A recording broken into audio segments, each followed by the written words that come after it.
আমি করছি না, সনাতনীরা সনাতনীরা ডাক দিয়েছিল অনুমতি নিয়ে আগামীকাল হাইকোর্টে শুনানি রয়েছে, কি আশা করছেন?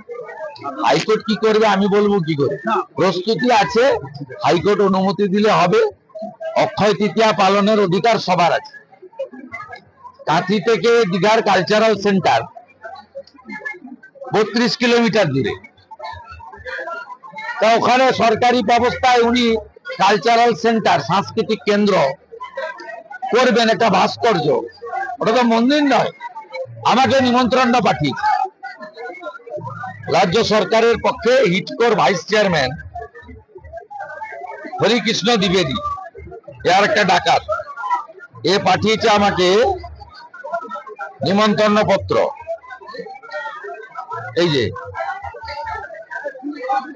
এই নিমন্ত্রণ পত্রে লেখা আছে জগন্নাথ ধাম দীঘা। জগন্নাথ ধাম, ধাম মানে হচ্ছে আবাস। এর পরের ভাষাটা আছে সরকারি নথিতে কালচারাল সেন্টার, যার বাংলা করলে দাঁড়ায় সাংস্কৃতিক কেন্দ্র। ওইটা লিখলে তাহলে জালি হিন্দু মমতার 2 নম্বরই ধরা পড়বে।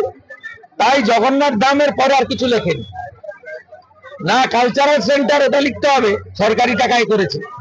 মন্দির লিখলে সরকারি টাকা খরচ করা যাবে না, তাই শুধু জগন্নাথ ধাম লিখে ছেড়ে দিয়েছে।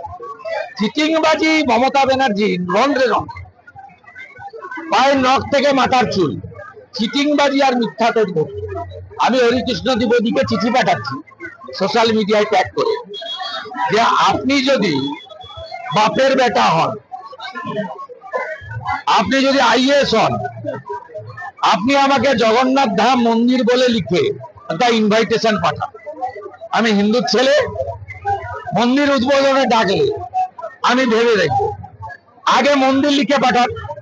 মন্দির যদি লিখতে না পারেন, আপনার এই চিটিংবাজি ব্যবসাতে প্রকৃত হিন্দু হিসেবে আমি নেই।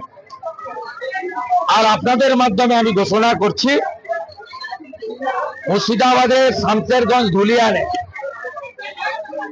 ধুলিয়ান কালী মন্দির, বেদবনা শিব মন্দির সহ 9টা মন্দির বিধর্মী জিহাদিরা ভেঙেছে।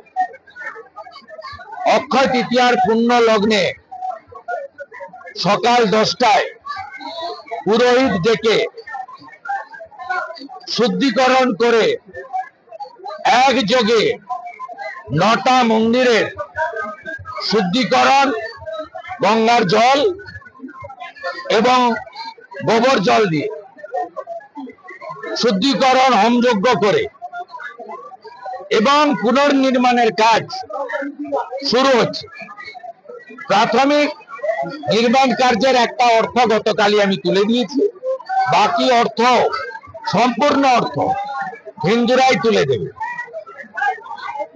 আগামী 30 তারিখ একযোগে জিহাদি বিধর্মীদের হাতে ক্ষতিগ্রস্ত 9টা হিন্দু মন্দিরের শুদ্ধিকরণ এবং পুনর্নির্মাণের কাজ শুরু হচ্ছে। আমি তো হাইকোর্ট অনুমতি দিলে কাঁথির প্রোগ্রামে থাকি।